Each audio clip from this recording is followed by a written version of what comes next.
안녕하세요. 아스날 해외 소식을 우리말로 전해드리는 불사조 램지입니다.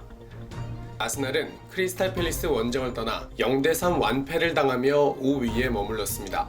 아스날은 지난 아스톤 빌라전 선발 명단을 대부분 유지한 가운데 부상으로 한동안 벤치를 지켰던 램즈데일이 오랜만에 다시 골키퍼 장갑을 꼈습니다. 주전 레프트백 티어니가 부상을 당하며 누노 타바레즈가 역시 오랜만에 선발 기회를 잡았습니다.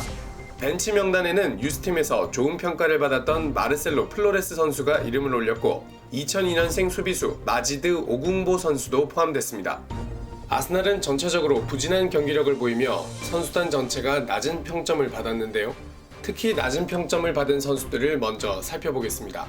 먼저 전반전이 끝나자마자 교체된 누노 타바레즈인데요. 3개 매치에서 4점, 더선에선 무려 2점을 받았습니다. 이브닝의 사이먼 콜링스는 타바레즈가 잘못을 깨닫는 밤을 보냈다며 지난 1월 노팅엄 포레스트전 이후 첫 선발 출장이었는데 그때는 35분 만에 교체됐고 이번에는 45분 만에 교체됐다고 짚었습니다.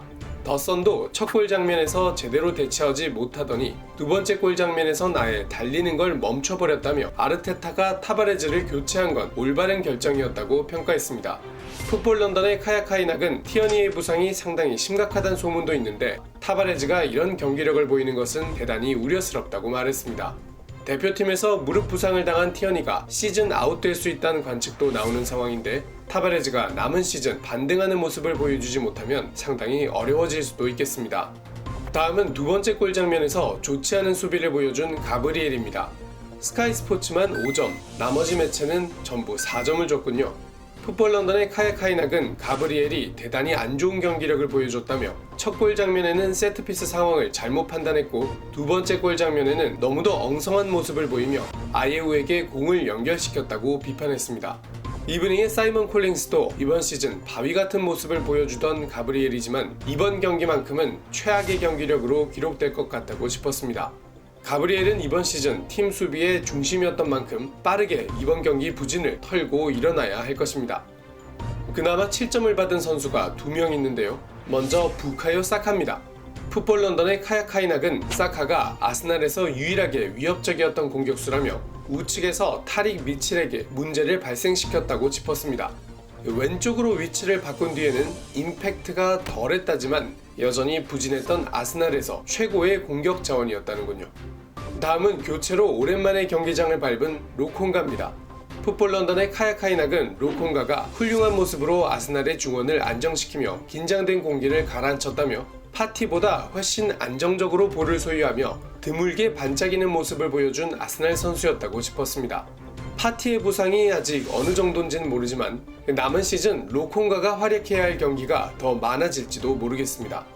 충격패를 당한 아스날, 토트넘보다 한 경기 덜 치른 상황에 승점은 동률, 골득실은 5점을 뒤지며 5위로 내려앉았습니다. 3점 차로 턱끝까지 쫓아온 웨스트햄, 맨유와의 경쟁도 피할 수 없게 됐네요. 이런 상황에 지난 1월 코로나로 연기됐던 토트넘과의 북런던 더비가 시즌 말 5월 12일로 확정됐습니다.